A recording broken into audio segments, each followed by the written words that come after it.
İneleken şu kitaphana diye men öňüm görkezender şu kitaphanada oyunlar ama. Bu tarafı sen oyununu satın alıp sonra bir näçelik oynanasan çağla ýa-diýaly. Sonra nime bolýar-da biderek bolýar diýende pulumuz. Şu yerden bir näçe oýunlama ýürse gapda oýupdurlar. Çağla şu yerden alýarlar, oýnaýarlar, ýyne ýetirýärler. Şu yerden görürler. Şu adamlar geldi. Bakın hadi yalan üstüne. Şimdi aşağıda böyle ne mümkün? Ne mümkün? Ne şöyle bir yamanımıza bir tane başımız sıkbatına koyunladı. Ne mümkün? Ne şeyde? Aşağıdakilerin altırlık. Aslında köp oluyor.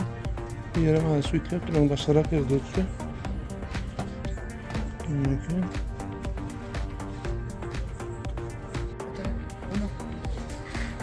Şimdi şöyle de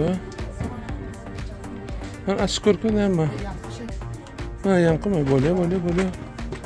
Gördüğünüz kitaphanenin içi. Ağırlar giyin olayın. Çağlar için yürütüyor ve çağlar gelip oynayalım. Ağırlar girmeyen adamları bir madde etmeyalım. Şöyle de Türkmen kitabım olmalı. Önküde battı. Hep de sonunda esaslarım çağlara büyümelmene öydüm 5 umut yürümek uzaklıkta şeyle bakayım nerede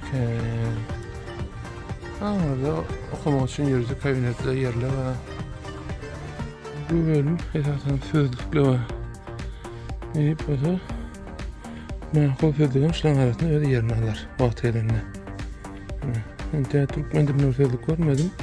Benim evde kumana, kavturuna girmedim ha.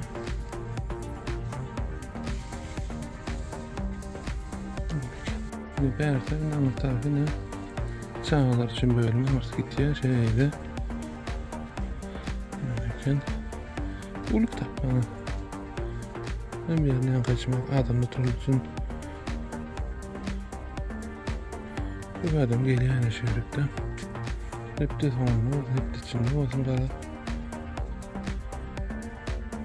En kitap alışını korkasını Yusuf dedi.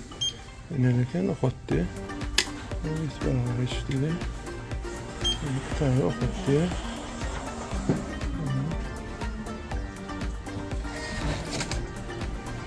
Oldu mu? Oldu, alın mı?